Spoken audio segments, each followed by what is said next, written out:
पहले की तरफ चलते हैं। तो सबसे पहले जो ऑप्शन दिया गया है वो ऑप्शन दिया गया है सिनोनिम्स का। तो सिनोनिम्स को देखिए फटाफट से कि सिनोनिम्स क्या है। चार ऑप्शन है आपके सामने। पहला वर्ड आपके सामने ये रहा, ट्रांसिएंट क्या होता है, कमेंट करिए मुझको इसका आंसर। मोनू मुसरा आंसर कमेंट करिए फटाफट से। ट्रांसिएंट क्या होता है, फ्लीटिंग क्या होता है, ट्रांसपेरेंट तो आप लोग समझते हैं, फीबेबल भी आप समझते हैं, फैंसीफुल इमेजिनरी हो गया, फीबल का मतलब हो गया बहुत ज्यादा कमजोर टाइप का, ट्रांसपेरेंट जिससे आर पार देख पाते हो, फ्लीटिंग माने बहुत थोड़े समय तक टिकने वाला, और ट्रांसिएंट का मतलब भी होता है बहुत थोड़े समय तक टिकने वाला। तो इसका मतलब जो आंसर है वो कहीं ना कहीं आंसर हमारा ए होने जा रहा है। लेकिन उससे पहले भी हमें बहुत कुछ समझना होगा कि आखिर इस ट्रांसिएंट को हम लोग सेंटेंस में यूज कैसे करते हैं।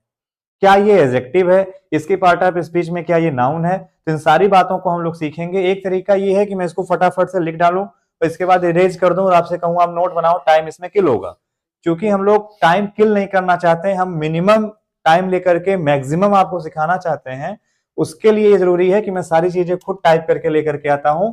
कि फ्लीटिंग जो सबसे पहले हमने देखा कि ऑप्शन सही हो रहा है, फ्लीटिंग एक एडजेक्टिव है जिसका मतलब होता है लास्टिंग, होल्डिंग या शॉर्ट टाइम, बहुत ज्यादा ब्रीफ, बहुत कम समय तक टिकने के लिए अगर कोई चीज आती है तो उसको क्या कहा जाता है, फ्लीटिंग कहा जाता है। आई होप ये क्लियर हो गया होगा।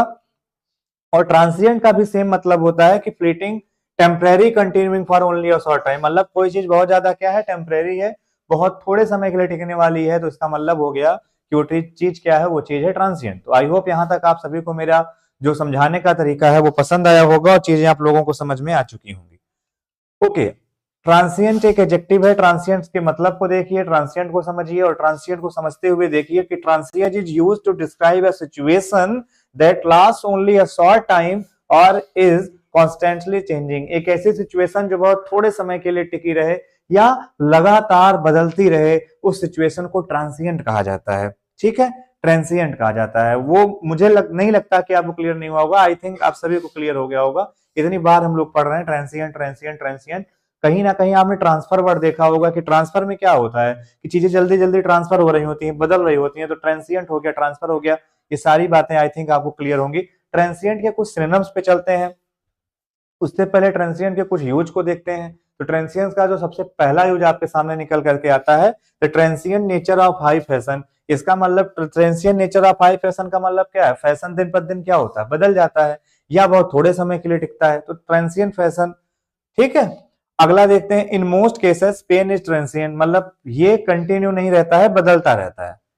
इसके सिनोनिम्स पे जाएंगे तो ब्रीफ इसका सिनोनिम हो जाएगा, पासिंग हो जाएगा, शॉर्ट टर्म हो जाएगा, टेम्परेरी हो जाएगा, तो ये सब इसके क्या हो जाएंगे, सिनोनिम्स हो जाएंगे। बात करते हैं अगर इसी को हम सेंटेंस में as a countable noun use करें, किसको, ट्रांसिएंट को अगर कभी सेंटेंस में as a countable noun use करें, तो ट्रांसिएंट का मतलब होता है कि जो लोग आते हैं थोड़े समय तक रुकते हैं और फिर चले जाते हैं, तो उनको भी ट्रांसिएंट कहा जाता है। Transients are people who stay in a place for only a short time and then move somewhere else. That is called transients. तो उसमें s लगा करके हम लोग यूज करते हैं। और आपने इस तरीके देखा होगा, a hotel for transients, मतलब उन लोगों के लिए होटल है जो लोग थोड़े समय के लिए ठहरना चाहते हैं। ये पहला वर्ड अभी हम लोग क्लियर कर रहे हैं ट्रांसिएंट को। अब उसके ऑप्शन में जो फ्लीटिंग था, चलिए फ्लीटिंग को समझते हैं। फ्लीटिंग का भी मतलब होता है, यूजुअली क्या होता है, फ्लीटिंग के बाद हमेशा एक नाउन आता है। आवाज सभी तक प्रॉपर पहुंच रही है।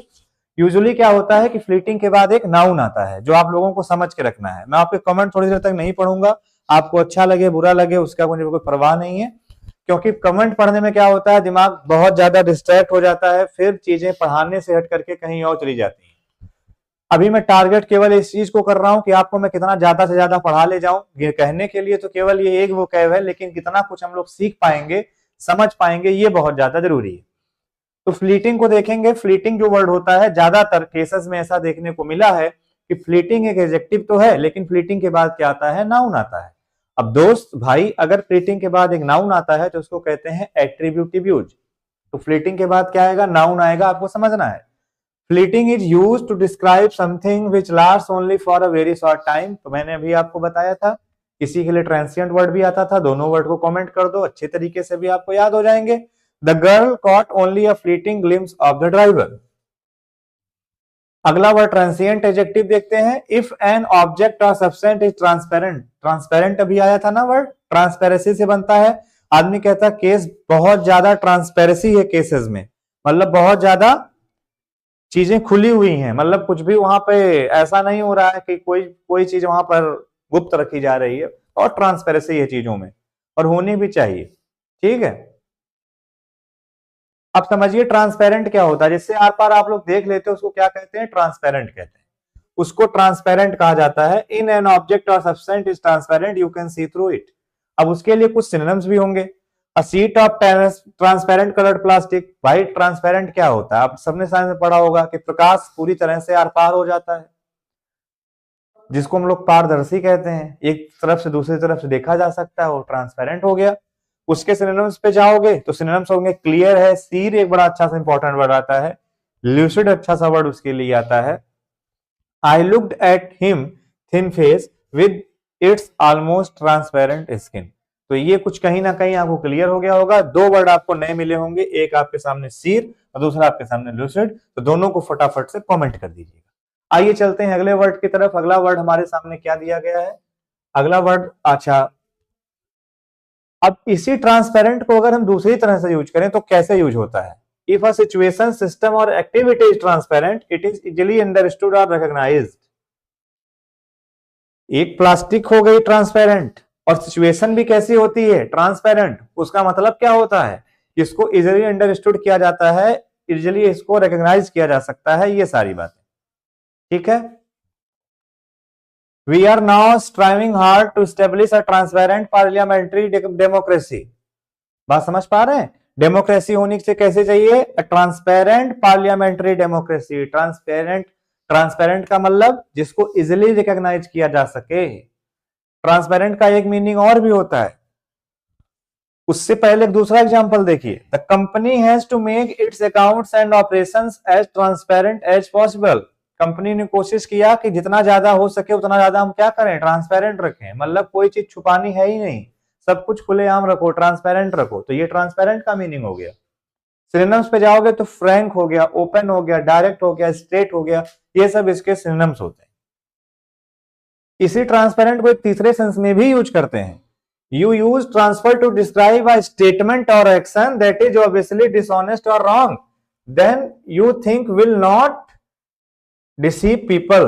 आपने जब ये सोचा कि हम लोगों को धोखा नहीं देंगे, उस समय जो आप स्टेटमेंट बोलते हो, उस स्टेटमेंट को भी कहा जाता है भैया, एकदम बेधड़क होकर के बोल दिया आपने, उसको भी ट्रांसपेरेंट डिसीजन कहा जाता है। तो ट्रांसपेरेंट के तीनों मीनिंग आई थिंक आपको क्लियर हो गए होंगे, जो मैंने भी आपको पढ़ाए हैं। एक एग्जाम्पल देखते हैं उसके लिए, स्टेट बड़ा, he thought he could fool people with transparent deceptions। उसने ऐसा सोचा कि लोगों को क्या करेगा, he could fool people, लोगों को मूर्ख बनाएगा with transparent deception, transparent deception से। अब ऐसा हुआ नहीं हुआ पता नहीं, इसके लिए एक वर्ड अच्छा आता है निकल करके, that is called blatant, obvious, patent या मैनिफेस्ट।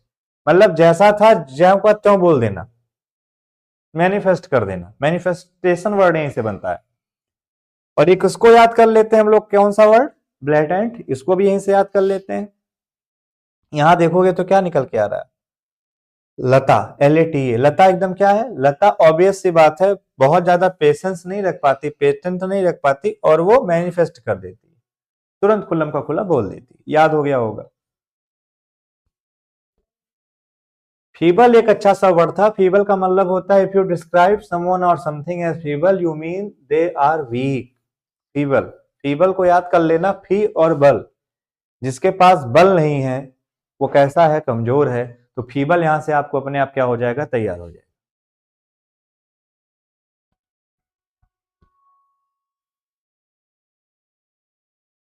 मोनू, आर्यन, सुरेंद्र, रवि, गौरव भदौरिया, शशिकांत, दीपक शर्मा, आदित्य गौतम, बहुत अच्छा, सभी लोग देख रहे हैं क्लास को, एंजॉय कर रहे हैं, वो बड़ी अच्छी बात है। देखते रहिए क्लास को, एंजॉय करते रहिए, लोगों तक शेयर करते रहिए, ठीक है, क्योंकि आपकी शेयरिंग ही हमारी केयरिंग है।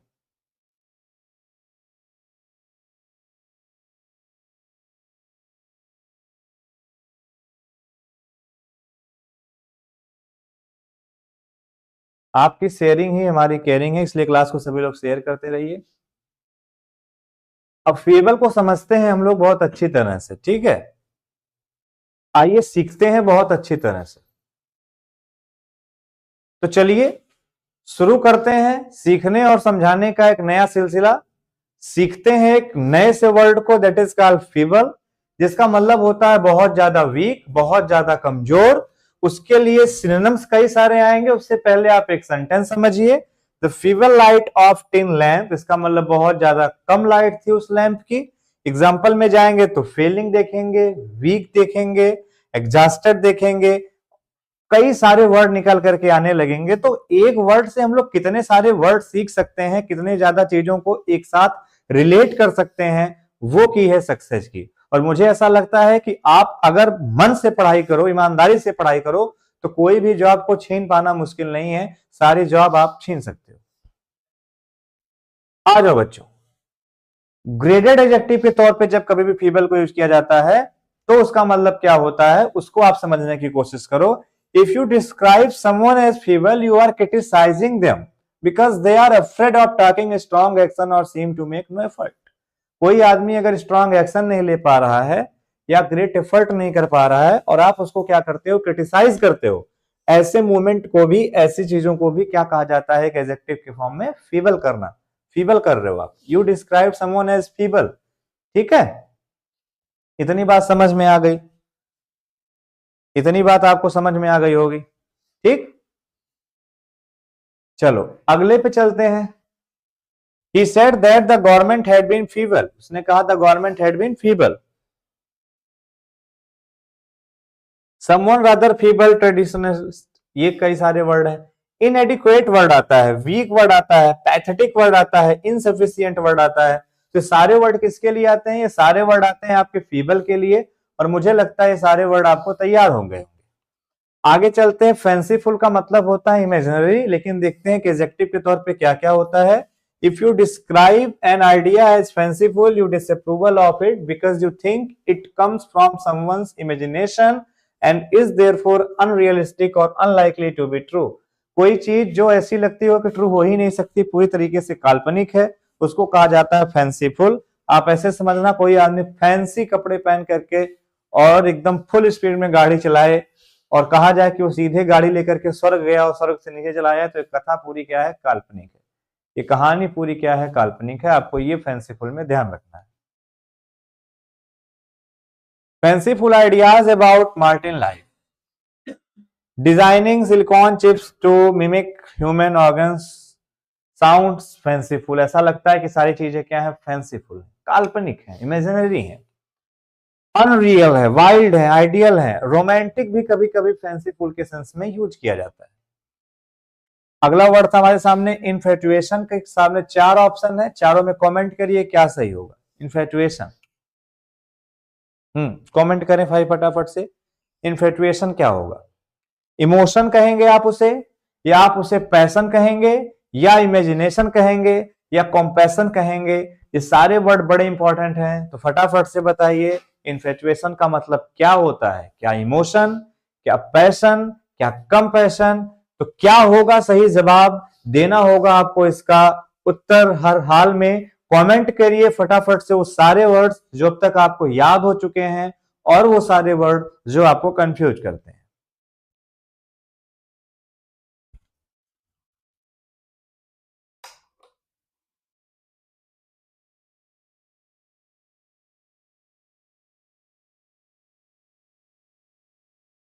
तो इन्फेटुएशन का मतलब होता है पैशन, स्ट्रॉन्ग डिजायर। ठीक है, अब स्ट्रॉन्ग डिजायर है, पैशन है बहुत ज्यादा, तो अब उसके लिए आप कितने सारे वर्ड देख सकते हो। क्योंकि अगर आप देखो, see one thing, emotion, passion, imagination, compassion सब कहीं ना कहीं एक दूसरे से मिलते जुलते शब्द हैं। तो आपको ऐसा लग सकता है कि सब एक है, बट सबके मीनिंग्स अलग अलग है, और उनको जब आप अलग अलग लेवल पे जाके पढ़ोगे तब जाकर के वो फील आएगा, तब जाकर के आप चीजों को सीख पाओगे। Now what I am going to say कि इन्फेटुएशन क्या होता है, उसका मतलब होता है passion, a very strong feeling of love, hated, anger या एंथुसियाज्म। बहुत ज्यादा स्ट्रॉन्ग फीलिंग है किसी चीज को लेकर के, आदमी कहता है आप इस चीज को लेकर के बहुत ज्यादा पैशनेट क्यों हो रहे हो, पागलपन सा क्यों आ गया उस चीज को लेकर के, इतनी ज्यादा स्ट्रॉन्ग फीलिंग हो गई, that is called what, passion. Infatuation का मतलब होता है very strong feelings of love, attraction, somebody, something, foolish passion जिसको हम लोग कह सकते हैं। तो दोनों कहीं ना कहीं एक जैसे हो चुके हैं। अगला वर्ड देखेंगे, दैट इज कॉल्ड इमोशन। और इमोशन का मतलब आप समझते हैं कि इमोशन का मतलब होता है भावना। इमोशन और पैशन में क्या अंतर है, आई थिंक वो भी आप लोगों को समझ में आ गया होगा। अगले वर्ड पे चलेंगे हम लोग, अगले वर्ड को देखेंगे, that is called compassion. Compassion का मतलब होता है सहानुभूति, a strong feeling of sympathy for people who are suffering and desire to help them, that is called compassion, सहानुभूति। अगला वर्ड हमारे सामने है कॉडल, CODDLE। कॉडल का मतलब क्या होता है, क्या हडल होता है, या सेटिस्फाई, या प्रोटेक्ट, या चीट। तो अब इसका आंसर आप लोग कमेंट करिए और मैं आपके कमेंट को पढ़ना चाहूंगा।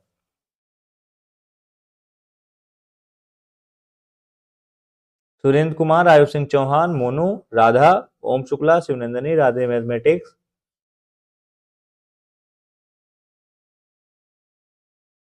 सुनील कुमार,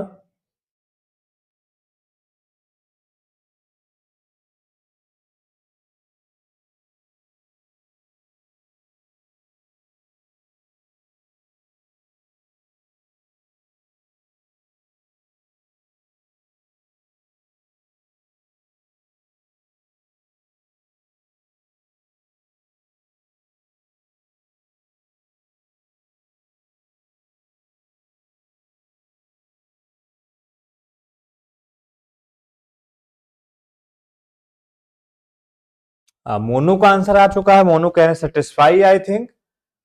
कॉडल का मतलब होता है सेटिस्फाई, बिल्कुल सही है आप। कॉडल को याद रख लेना, कोड डाल के उसने मुझे सेटिस्फाई कर दिया। लैपटॉप बंद होने के कगार पे था, उसने कोड डाला और लैपटॉप चालू हो गया, तो कोड डाल के उसने मुझे क्या कर दिया, कोड डाल के उसने मुझे सेटिस्फाई कर दिया, दैट इज कॉल्ड कॉडल। और ये आपको याद हो गया होगा कॉडल अच्छी तरह से। हडल क्या होता है आइए जानते हैं, उससे पहले कॉडल को समझेंगे और सेटिस्फाई को समझेंगे। तो सेटिस्फाई एक वर्ब है, to make somebody feel pleased by doing और giving him what he wants. जो आदमी चाहता है उसको वो दे करके आप शांत कर देते हो, उसका मतलब आप उसे सेटिस्फाई कर देते हो। कॉडल का मतलब भी वही होता है, to treat somebody with too much care and attention। किसी को बहुत ज्यादा केयर और अटेंशन के साथ ट्रीट करना क्या कहलाता है, कॉडल कहलाता है। तो कॉडल क्लियर हो गया और सेटिस्फाई भी क्लियर हो गया। कॉडल को मैंने ट्रिक भी बता दिया। अब अगला वर्ड देखते हैं हडल। हडल का मतलब होता है to gather closely together because of cold और फियर।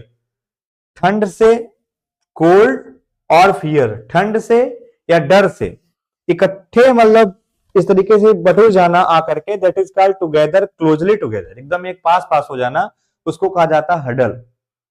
हडल भी याद हो गया होगा आपको।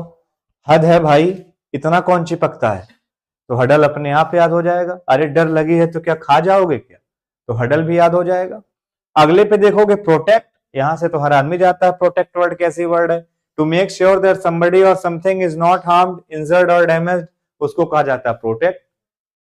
ठीक है, आगे आ जाएंगे चीट करना। चीट करने पे समझेंगे तो चीट करने का मतलब होता है डिसीव। मैं स्पेलिंग बार बार कहता हूं कि सी के बाद ई आई आता है, आई ई नहीं आता। डिसीव करना, बेट्रे करना, ट्रिक करना किसी को, इसका मतलब हो गया चीट करना। और ये भी आपको अच्छे से याद हो गया। अगले वर्ड पे चलेंगे। अगला वर्ड आपके सामने कौन सा है,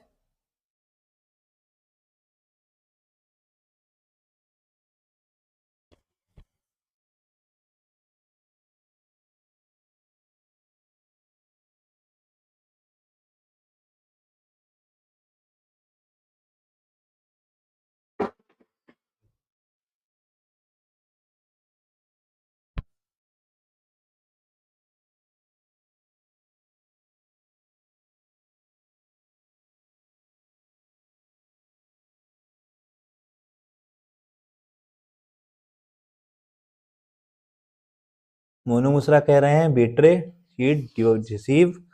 अच्छी बात है मोनू जी, अच्छी बात है, लेकिन इसका आंसर क्या होगा, राधा इसका आंसर क्या होगा, इरेस्क्रिबल का आंसर क्या होगा,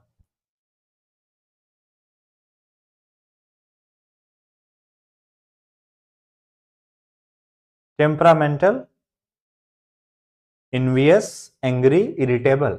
तो इसका मतलब होता है बहुत ज्यादा इरिटेबल, बहुत ज्यादा इरिटेट करने वाला कोई चीज है। अब इसको समझना, इरिटेबल एक एडजेक्टिव, इसका मतलब होता है बिकमिंग वेरी एंग्री।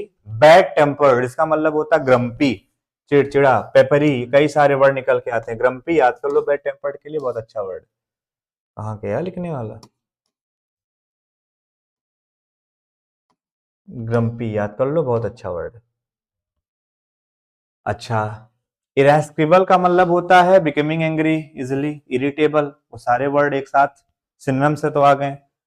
अब अगले वर्ड पे चलते हैं, that is called what, temperamental. Temperamental का मतलब होता है having a tendency to become angry, upset easily, जो बहुत जल्दी एक्साइटेड हो जाए, अपसेट हो जाए, उसको कहा जाता है। आदमी कहता है तुम्हारा टेम्पर कहाँ है, बहुत ज्यादा हाई है, तो टेम्पर का मतलब क्या, जो बहुत जल्दी क्या हो जाता है, एंग्री हो जाता है, एक्साइटेड हो जाता है, अपसेट हो जाता है, उसको कहते हैं तुम्हारा टेम्पर बहुत ज्यादा हाई है।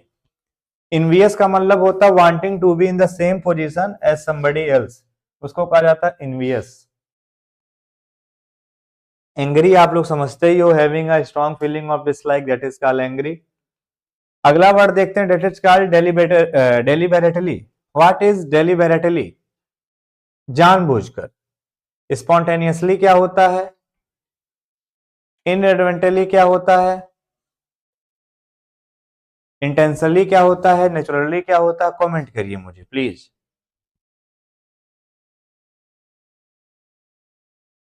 Comment your answer.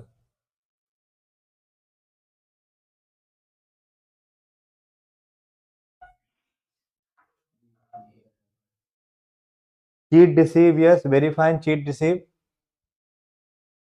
चलो, इसका मतलब होता है इंटेंशनली, जानबूझ करके, ठीक है। तो अब इंटेंशन मतलब होता है इरादा, तो इरादे से जानबूझकर कोई भी काम करोगे तो इंटेंशनली वर्ड देखोगे तो डन डेलिबरेटली, इंटेंडेड, डेलिबरेटली वही है। स्पॉन्टेनियसली का मतलब होता है कोई चीज स्पॉन्टेनियस है, मतलब अनप्लान्ड है, बट डन सडनली, लेकिन अचानक से हो गई, उसको कहा जाता है स्पॉन्टेनियसली। अगला वर्ड देखेंगे कौन सा दिया गया है, इन एडवर्टेंटली का मतलब होता है जहां पर कोई चीज बाई एक्सीडेंट हो जाए, मतलब उसका कोई वो नहीं है, विदाउट इंटेंडिंग टू, बिना इरादे के कोई काम हो जाए, उसको क्या कहा जाता है, इन एडवर्टेंटली, एडवर्टेंटली। नेचुरली का मतलब स्वाभाविक रूप से, in a way that you would expect, जैसा आप किसी से एक्सपेक्ट करोगे वैसा ही करे तो नेचुरली हो गया। अब चलते हैं इडियम एंड फ्रेजेस पर। पहला देखते हैं, डॉग ईट डॉग का मतलब क्या होता है, very vigilant, study manager, ruthless competitive, hostile and unhelpful. तो डॉग ईट डॉग का मतलब होता है रूथलेसली कॉम्पिटेटिव। जैसे आज के जमाने में हम और आप एक दूसरे के क्या हो चुके हैं, कॉम्पिटेटिव हो चुके हैं, that is called dog eat dog. और उसके लिए आप लिखते हो a situation in politics, business etcetera where there is a lot of competition and people are willing to harm each other in order to succeed। Business में, politics में, जहां पे कंपटीशन बहुत ज्यादा है और हर एक आदमी दूसरे को मारने के लिए तैयार है केवल सफल होने के लिए, उसको क्या कहते हैं, उसको कहते हैं डॉग ईट डॉग। ठीक, एग्जाम्पल मैंने दे दिया है, आप एग्जाम्पल समझेंगे। एग्जाम्पल है, we are operating in a dog eat dog world. हम डॉग ईट डॉग वर्ल्ड में ऑपरेट कर रहे हैं, इसका मतलब उस दुनिया में हम लोग जी बस रहे हैं जहां आदमी आदमी को मार के खाने के लिए तैयार है। अगले वर्ड पे चलोगे, गिफ्ट ऑफ द गैब। गिफ्ट ऑफ द गैब क्या होता है, इलोक्वेंट, पजलिंग, डिसेप्टिव या एम्बेरेसिंग। तो गिफ्ट ऑफ द गैप का मतलब होता है बहुत ज्यादा इलोक्वेंट। इलोक्वेंट का मतलब होता है the ability to speak a lot, बहुत ज्यादा बोल सकता है, किसी भी टॉपिक पर गहरा ज्ञान रखता है। पॉजिटिव सेंस में यूज किया जाता है इलोक्वेंट को, निगेटिव सेंस में यूज किया जाता है बहुत ज्यादा लोकेसियस, वो बातूनी है। तो गिफ्ट ऑफ द गैप को याद कर लो। डिसेप्टिव आप समझते हो, पजलिंग है, एम्बेरेसिंग शर्माने वाला। तो the ability to speak easily and to persuade other people with your words, अपने शब्दों से दूसरों को राजी कर लेना, परसुएड कर लेना, उसको गिफ्ट ऑफ द गैप कहा जाता है। ठीक, to eat one's own words का मतलब क्या होता है, to offer bribe with sweet words, to listen carefully, to remain silent, force to retract one's own statement. तो to eat one's own words का मतलब होता है force to retract one's own words, अपने स्टेटमेंट से मुकर जाना। ईट वंस ओन वर्ड्स, अपने ही शब्दों को खा गए, मतलब अपने ही कहे गए बातों से आप मुकर गए।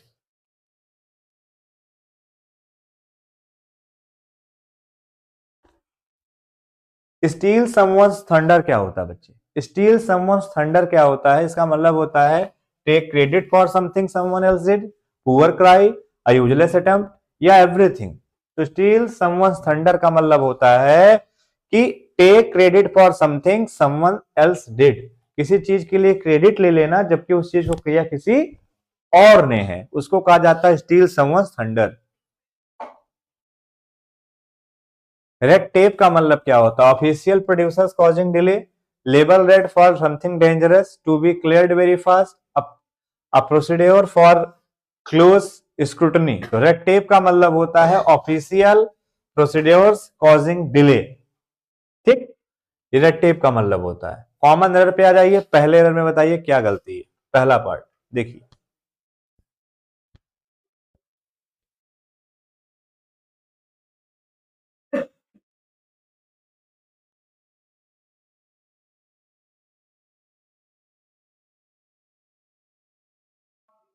बहुत सही, क्या तोहफा मिला, देखिए वाचिंग देखिए।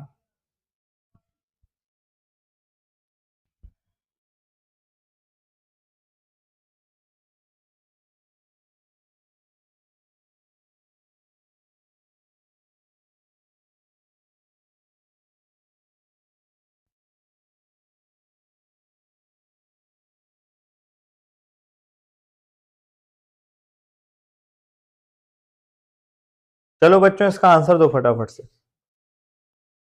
विनय कृष्ण सिंह कह रहे हैं बी होगा।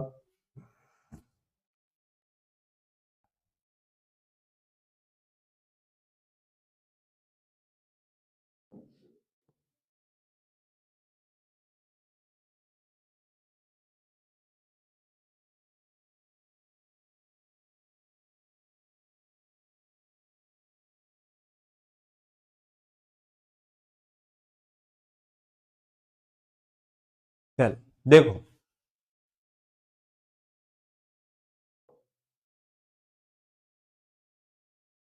वैसे तो किसी भी प्रॉपर नाउन के पहले दा नहीं लगाते, मतलब आयरलैंड नेम ऑफ कंट्री है, इसके पहले दा नहीं लगेगा, क्योंकि आयरलैंड क्या है, नेम ऑफ कंट्री है। लेकिन जिस भी देश के नाम में लैंड लग जाए या किंगडम आ जाए, ठीक है, जिस भी देश में आ जाए या स्टेट आ जाए, तो फिर उसके पहले हम लोग दा का इस्तेमाल करते हैं। तो यहां पे आएगा the Ireland. He is originally from Republic of the Ireland and has come here for a chance. Has singular verb किसके लिए आई है, ये भी समझने की जरूरत है। एंड हमेशा इक्वल रैंक को जोड़ता है, ये भी समझने की जरूरत है। एंड अगर हमेशा इक्वल रैंक को जोड़ता है तो ध्यान से देखो एंड के पहले क्या है। एंड के पहले देखोगे तो लिखा हुआ है present tense, he is originally from Republic of Ireland and has come, तो ये भी प्रेजेंट है, हियर फॉर अ चेंज। तो आपका आंसर जो होगा, जहां पर भी दिख रहा होगा वहां पे गलत करना होगा। कहां पर है वो? पार्ट ए में गलती है। सेकंड देखते हैं बच्चे। After carefully consideration of your proposal, I regret to say that we are unable to accept it. इसका मुझे आंसर दीजिए फटाफट सभी लोग।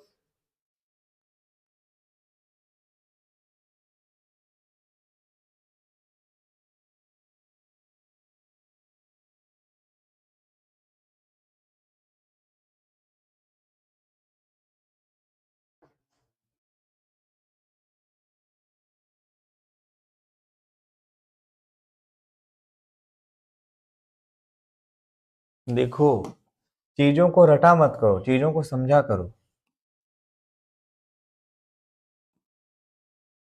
आफ्टर की पार्ट ऑफ स्पीच बच्चों कमेंट करो।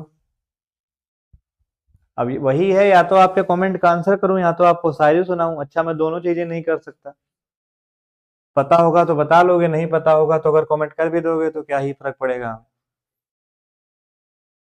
सही बात है कि नहीं बात है? तो आफ्टर क्या है? आफ्टर प्रीपोजिशन है, इसको ऑब्जेक्ट चाहिए। तो जो कंसिडरेशन लिखा है जिसके लास्ट में T I O N, sion, ment, hood ness सब पढ़ाया हुआ है, उसे नाउन कहते हैं। नाउन के पहले एडजेक्टिव आता है, तो यहाँ केयरफुल करो। तो यहाँ पे आएगा केयरफुली की जगह careful. After careful consideration of your proposal I regret to say that we are unable to accept it. अब समझना इट क्यों आया। इट क्यों आया? क्योंकि जो प्रपोजल है सिंगुलर है, सिंगुलर के लिए इट आता है। तो आंसर कौन सा हो जाएगा? B part. Next, don't touch a wire lest you should not receive a shock. तो देखो जो सेंटेंस में लेस्ट लिखा जाता है, अरे आंसर दिख गया, कोई नहीं, एक्सप्लेन कर देता हूं मैं। सेंटेंस में जब कभी भी लेस्ट को लिखते हो तो लेस्ट का मतलब होता है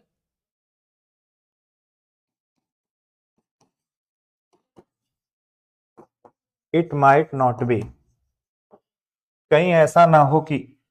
तो लेस्ट के साथ तो हमेशा शुड आता है, वो सही है, बट नॉट नहीं आता, क्योंकि लेस्ट का मीनिंग ही होता है इट माइट नॉट बी। तो नॉट उसके साथ गलत हो जाता है, ठीक है, तो यहां से नॉट हटा दो, पार्ट ए गलत हो जाएगा।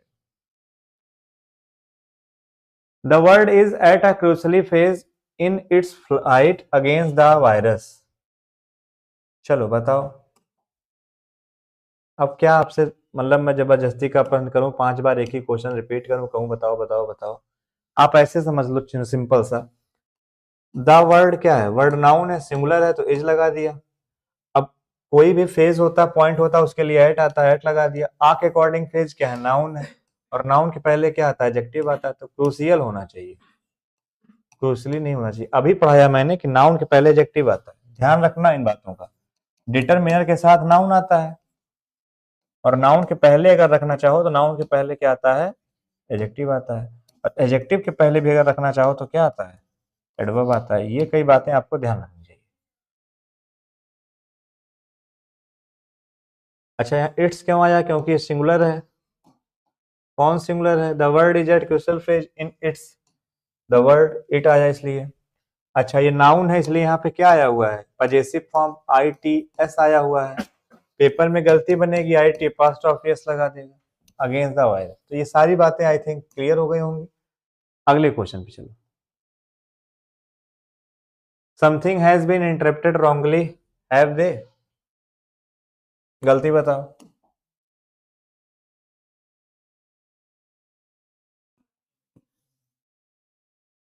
Something has been interrupted wrongly, have they? गलती बताओ। कोई गलती है इसमें या नहीं है?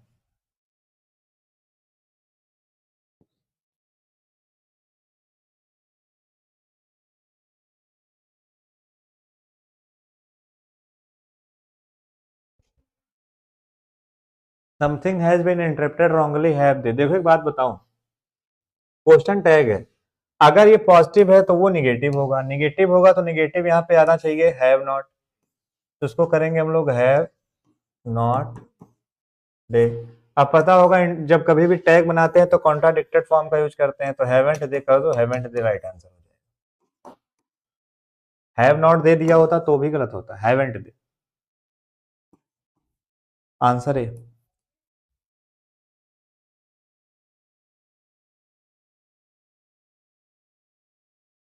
The Asian Initiative in Myanmar calls up an immediate cessation of violence and utmost restraint from all sides। चलो गलती बताओ इसमें।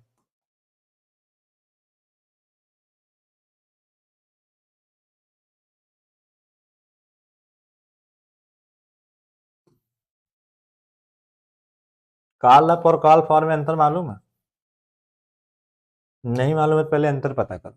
कॉल अप का मतलब होता है किसी को कॉल करके बुलाना, कॉल अप करना, और कॉल फॉर का मतलब अलग होता है। तो कॉल अप का मतलब होता है किसी को टेलीफोन करना, bring something back to your mind, that is called call up करना, रिकॉल भी कर सकते हो इसकी जगह। एंड कॉल्स फॉर का मतलब होता है which means to publicly ask for something to happen, किसी से पब्लिकली पूछना, that is called what? Call for. तो जो एशियन इनिशिएटिव हुआ था म्यांमार में, वो क्या था? टेलीफोन था या पब्लिकली आस्किंग थी? पब्लिकली आस्किंग थी, तो कॉल अप नहीं होगा, कॉल फॉर होगा। तो फ्रेजल वर्ब से जब गलती बनेगी तो आपका कोई रोल अट्टा काम नहीं करेगा, फ्रेजल वर्ब की मीनिंग काम करेगी। तो समझना पड़ता है लैंग्वेज को, लैंग्वेज में बहुत सारे एस्पेक्ट होते हैं। वोकैब को अलग कर दोगे ग्रामर से तो उसके हाथ पैर टूट जाएंगे, ग्रामर को अलग कर दोगे वोकैब से तो वोकैब के हाथ पैर टूट जाएंगे। सब समझना पड़ता है बच्चे, सब समझना पड़ता है। He together with his long term collaborator word awarded, अरे इसमें क्या गलती है? तो ऐसे देख के बता लोगे। हिज लॉन्ग टर्म जो है ये विद का ऑब्जेक्ट है। मैंने कई बार कहा, अगर मैं आपको कहूं I saw him on the bed, तो द बेड किसका ऑब्जेक्ट है? द बेड ऑन का ऑब्जेक्ट है, और हिम किसका ऑब्जेक्ट है? सा का ऑब्जेक्ट है। प्रीपोजिशन के बाद जो भी लिखा जाता है वो प्रीपोजिशन का ऑब्जेक्ट होता है, और वर्ब के बाद जो भी लिखा जाता है वो उस वर्ब का ऑब्जेक्ट होता है। ये क्लियर हो गया होगा सभी को? अगर ये क्लियर हो गया होगा तो यहाँ समझो, ये जो हिज लॉन्गर टर्म लिखा हुआ है बेसिकली इस विद का ऑब्जेक्ट है, और ही जो है सब्जेक्ट है, और ही के अकॉर्डिंग वर नहीं आएगा, ही के अकॉर्डिंग आएगा वाज। अब अवार्डेड क्यों लिखा? वाज अवार्डेड पैसिव बना क्योंकि खुद तो अवार्ड ले नहीं लेगा, उसको अवार्ड किया जाएगा, इसलिए पैसिव यूज किया है। We will be laying on the beach now if we had not miss the plane. इसमें गलती जो बता लेगा उसको 1 रुपए का इनाम। गलती बताओ।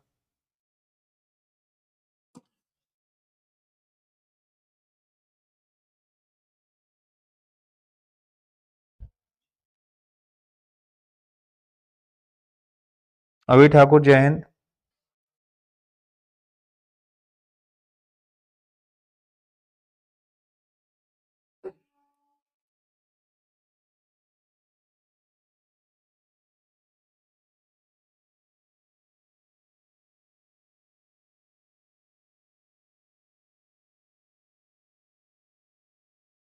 चलिए देखिए,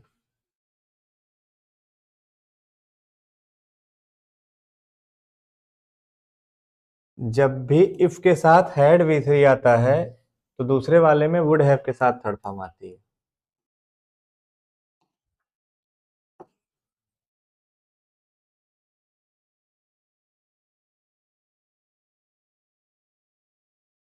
ठीक, तो आंसर आपका कौन सा हो जाएगा? A. Rama had asked me once I would have given her some useful advice. इसमें 2 रुपए का इनाम। चलो करो तो।